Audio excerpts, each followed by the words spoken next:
లూకాసు వార్త 12వ అధ్యాయం 4వ వచనం నుంచి చదువుదాం చూడండి.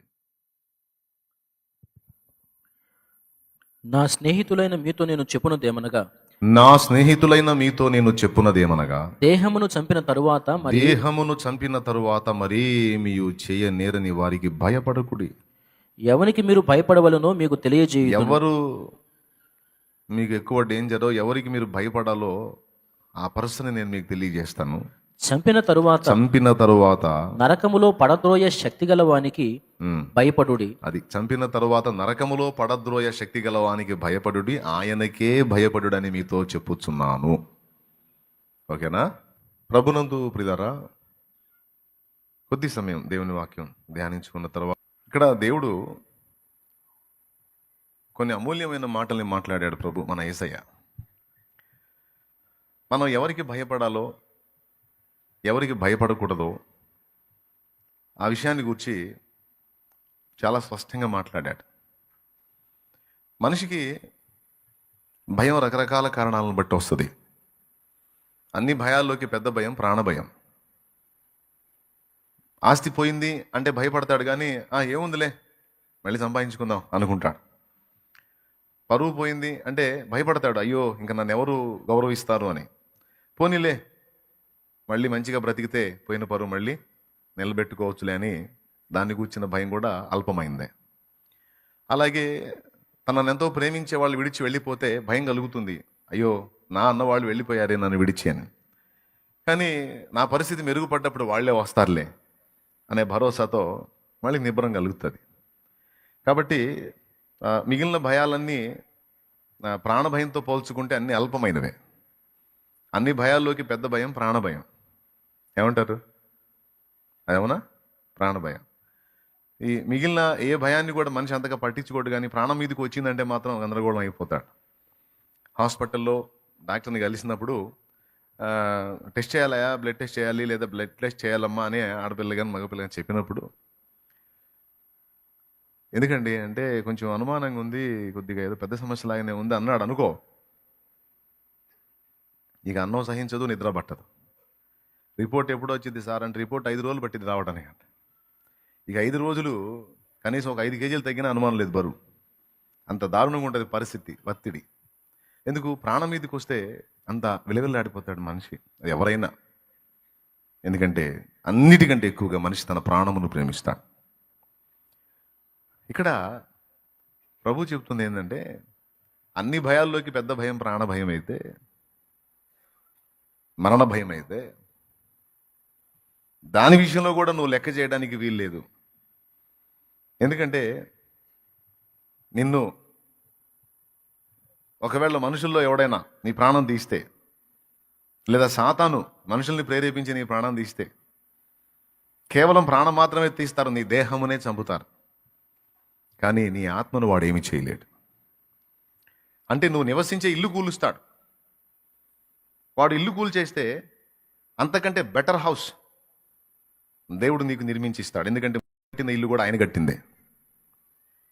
ఒకవేళ ఈ ఇంటిని సైతాను కూలిస్తే, అంటే ఈ దేహాన్ని చంపితే, ఇంతకంటే శ్రేష్టమైన మహిమ దేహాన్ని మరలా దేవుడు నీకు ఖచ్చితంగా ఇస్తాడు అని మరణ భయాన్ని కూడా తేలిక చేశాడు యేసయ్య. అన్ని భయాల్లోకి పెద్ద భయం మరణ భయం అయితే, ప్రాణ భయం అయితే, దాన్ని కూడా తేలిక చేశాడు. ఒక మాటలో చెప్పాలంటే, క్రైస్తవేతరులకు చావంటే సమస్య, కానీ క్రైస్తవులకి చావు లాభం అన్నాడు పౌలు. బ్రతుకుట క్రీస్తే, చావైతే లాభము. దేవుడు అన్నాడు, నీ దేహం అనే ఇంటిని ఒకవేళ శత్రువు కూలిస్తే తిరిగి దేవుడు నీకు మళ్ళా మహిమ శరీరాన్ని ఇస్తాడు, కనుక నువ్వు భయపడాల్సిన అవసరం లేదని. పౌలేమో బ్రతుకుట క్రీస్తే, చావైతే మనకు లాభమని.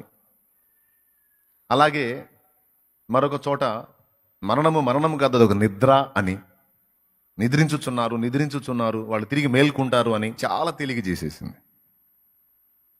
మృతులు అక్షయులుగా లేపబడతారు కనుక ఇంక మరణం ఎట్లా అవుతుంది? నిద్రే అవుతుంది. మేల్కొనడం అనేది లేకపోతే అది మరణం అవుతుంది, కానీ చనిపోయినోడు తిరిగి మేల్కొనే అనుభవం ఉంది అన్నప్పుడు అది నిద్ర అవుతుంది, కానీ మరణం కాదు. ఓకే? ఈ విధంగా బైబిల్ అనేక వచనాల్లో మనిషి అన్నిటికంటే ఎక్కువగా భయపడే ఆ మరణాన్ని కూడా తెలియజేశాడు, పెట్టేశాడు. ఓకేనా? అన్ని భయాల కంటే పెద్ద భయం చావు భయం అయితే దాని గురించి కూడా నువ్వు భయపడాల్సిన అవసరం లేదు. దానిలో కూడా నేను నీకు తోడై ఉన్నాను. అవసరమైతే దాని నుంచి కూడా నీకు జయాన్నిచ్చి నువ్వు కోల్పోయిన ఇంటిని ఇంకా బెటర్గా నేను రెడీ చేసి నీకు ఇస్తాను అని దేవుడు మనకు సూచించాడు. ఇప్పుడు ఈ లోకంలో మనుషులు కానీ,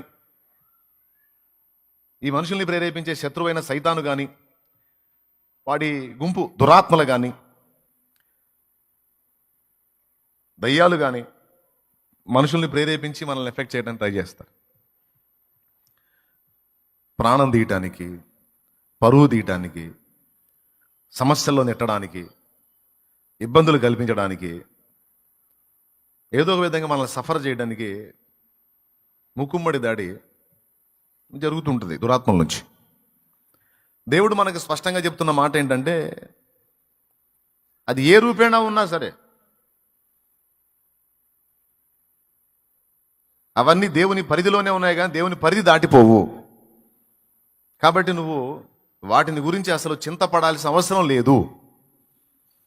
ఎందుకంటే నీకంటే శత్రువు బలవంతుడు, కాబట్టి నువ్వు శత్రువుకు బలపడతావు. అయితే ఇంకొకటి విను, నువ్వు భయపడే శత్రువు కంటే బలవంతుడు దేవుడు. నీకంటే బలవంతుడు శత్రువు, కానీ దేవుణ్ణి చూడు, ఆ శత్రువు కంటే బలవంతుడు. ఆయన నీకు తోడై ఉన్నాడు. నువ్వు బలహీనుడవే, బలహీనరాలువే, కానీ నీకు తోడై ఉన్నాడు. నీ శత్రువు కంటే బలవంతుడు గనక నువ్వు భయపడాల్సిన అవసరం లేదు అనే అద్భుతమైన మాటతో మొదలుపెట్టాడు. దేవునికి స్తోత్రం కలుగునుగాక. హల్లెలూయా. మరి ఎవరికి భయపడాలి? దేహమును చంపేవాడికి మీరు భయపడాల్సిన అవసరం లేదు. దేహాన్ని చంపడం అనేది ఇల్లు కూల్చడం లాంటిది. దేవుడు మళ్ళీ నిర్మిస్తాడు. పరువు తీసేవాడికి భయపడద్దు, అది కూడా ఒక విధంగా ఒక ఇల్లు కూల్చడం లాంటిదే. యోసేపు పరువు అనే ఇల్లు కూలింది పోతీఫెరో భార్య వలన. అయితే అంతకంటే రెట్టింపు ఘనత రాలేదా యోసేపుకి? ఎంత ఘనత వచ్చిందంటే, యోసేపు ఆరడిపరచబడింది ఒక వీధిలో, ఒక బజారులో, ఒక గల్లీ స్థాయిలో. కానీ యోసేపు ఘనతకెక్కింది ఒక దేశ స్థాయిలో. అవునా? యోసేపు ఘనతకెక్కింది ఏ స్థాయిలో? అవమానం పొందింది గల్లీ స్థాయిలో.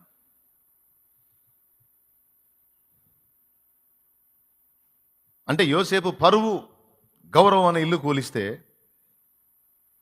పోతీఫెరో భార్య ఏమల్లా మౌనంగా తలంచుకున్నాడు, తను అప్పగించుకున్నాడు. తర్వాత దేవుడు జోక్యం చేసుకుని యోసేపు కోల్పోయిన పరువు అనే చిన్న గుడిసె కూలిపోయింది. తర్వాత ఇక ఎవడు కోల్చలేనంత పెద్ద భవంతిని దేవుడు కట్టించినట్టు చేశాడు ఆయనకి. బ్రదర్, కొంతమంది పరువుని గురించి భయపడే వాళ్ళు ఉన్నారు. నా పరువు పోతుంది, నాకు అవమానం కలుగుతుంది, నాకు సిగ్గైపోతుంది, నేను ఎదుర్కొంటున్న పరిస్థితుల్లో, నేను అనుభవిస్తున్న ఈ చేదులో నిజంగా బతకడం కంటే చావే మేలు అనిపిస్తుంది నాకు. నాదొక అరణ్యరోధన అయిపోయింది, అవమానాల బతుకైపోయింది నా బ్రతుకు అని తమ జీవితంలో తమ వారి వలన కానీ, తమ సొంత వారి వల్ల కానీ, బయట వారి వల్ల కానీ, శత్రువుల వల్ల కానీ కొంతమంది ఇబ్బందిని ఎదుర్కొంటూ పరువుని కోల్పోయిన నేపథ్యంలో గాయపడే వాళ్ళకి చెప్తున్నాను ఈ మాట.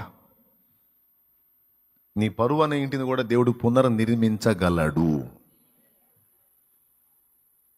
దానియేలు తేడా అని చెప్పి అరెస్ట్ చేసి సింహాల గుహలో వేసేశారు.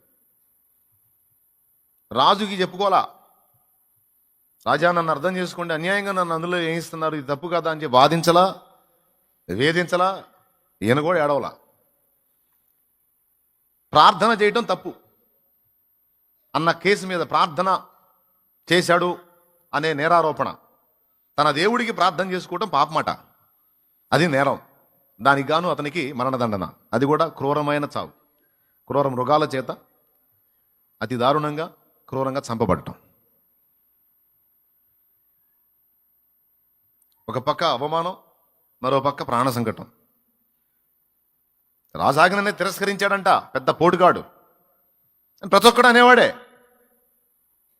రాజులతో పెట్టుకోవచ్చా, అధికారులతో పెట్టుకోవచ్చా, పెద్దోళ్ళతో పెట్టుకోవచ్చా, మనమెంత, మన స్థాయి ఎంత? ఆ? స్థాయి తెలుసుకోవాలి.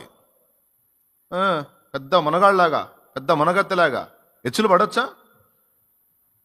దొరదలుచుకుంటే దెబ్బలకు కొరవా? రాజు దలుచుకుంటే ఏమైనా చేయగలడు కదా.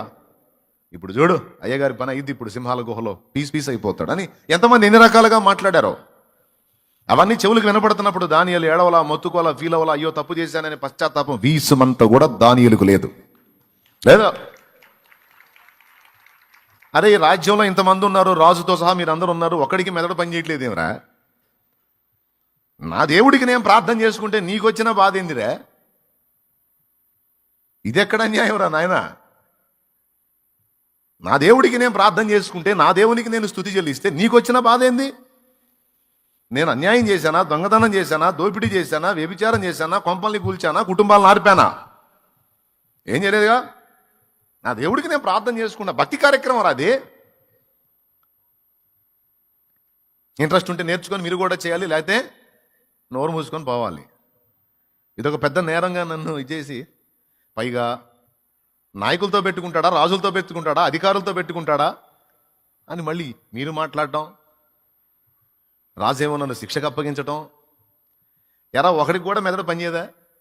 పోనీలేరా నాయన, మీలాంటి మనుషుల మధ్యలో ఉండే కంటే ఏమీ తెలియని ఆ క్రూర మృగాల మధ్యకి పోవటమే బెస్ట్. వాటికంటే డేంజర్ రా మీరు. అవి వాటి కడుపు నింపుకోవడానికి, ఆకలి తీర్చుకోవడానికి వేటాడతాయి. కానీ మీరు అహం కోసం వేటాడతారు, గర్వం కోసం వేటాడతారు, అసూయతో వేటాడతారు, ఈర్ష్యతో వేటాడతారు, కుట్రతో, కుళ్ళుతో, కుతంత్రాలతో వేటాడతారు. సంస్కార శూన్యులు, సంఘ వినాశకులు మీరు. మీలాంటి వాళ్ళ దగ్గర ఉండే కంటే దేవుడు బ్రతకనిస్తే ఆ సింహాల మధ్యలోనే బతకటం, చస్తే వాటి చేతుల్లో వాటి చచ్చి ఆహారం అయిపోవటం ఏదైనా పర్వాలేదు. మీకంటే ఆ జంతువులే బెస్ట్. వాటికి ఒక నియమం ఉంటుంది తెలుసా? అడవిలో చూడండి మీరు, సింహం అయినా, పులి అయినా, ఏ జంతువు అయినా సరే, క్రూరమృగం ఆకలైనప్పుడే వేటాడిద్ది. వేటాడి కడుపు నింపుకొని, కడుపు నిండిన తర్వాత దాని చుట్టూ జంతువులు తిరుగుతున్నా టచ్ చేయదు. సాధు జంతువులు దాని చుట్టూ తిరుగుతున్నా టచ్ చేయదు అది. మళ్ళీ ఆకలైనప్పుడు మాత్రం అందుబాటులో ఏది ఉండకూడదు. ఒక్కసారి పెద్ద పులి తిందంటే, ఒక్కసారి సరిగ్గా కడుపు నిండా తిందంటే దాదాపు 2-3 రోజులు మళ్ళా ఆహారం వైపు చూడండి, నిద్రపోయింది హాయిగా. కొండ చిలువ తెలుసా మీకు? ఒక్కసారి ఆహారం తీసుకుందంటే 30 రోజుల పాటు, మినిమం 30 రోజుల పాటు ఆహారం తీసుకోదు అది. ఒక్కసారి తిందంటే మళ్ళీ 30 రోజులు దానికి ఆహారం అవసరం లేదు. ప్రశాంతంగా దాని స్థావరంలో పోయి పండుకుంటుంది అది. పాములు డైలీ ఫుడ్ తిన్నాం. మనకు తెలిసి పాముతో మనకు గండం. పాము బయటకు వచ్చిందంటే దానికి ఎన్ని గండాలు తెలుసా? మనిషికి కనపడితే సాగుకొడతాడు, ముంగీసకు కనపడితే చంపిద్ది, గ్రద్దకు కనపడితే ఎత్తుకొని పోయిద్ది. దానికంటే పెద్ద పాము కనపడిందంటే అది దీన్ని మింగిద్ది. దానికి ఎన్ని గండాలంటే అందుకే అది చాలా వివేకంగా, చాలా జాగ్రత్తగా ఉంటామేమో. ఇంత పొడుగుంటుంది, మరి ఏం చేద్దాం? ఈజీగా దొరికిపోద్ది అది. దానికి ఎంత డేంజరో. 35 రోజుల పాటు అది ఆహారం ఉంటుంది, ప్రశాంతంగా ఉంటుంది. నీకెట్ట తెలుసు అంటే చదివా. దేవునికి స్తోత్రం.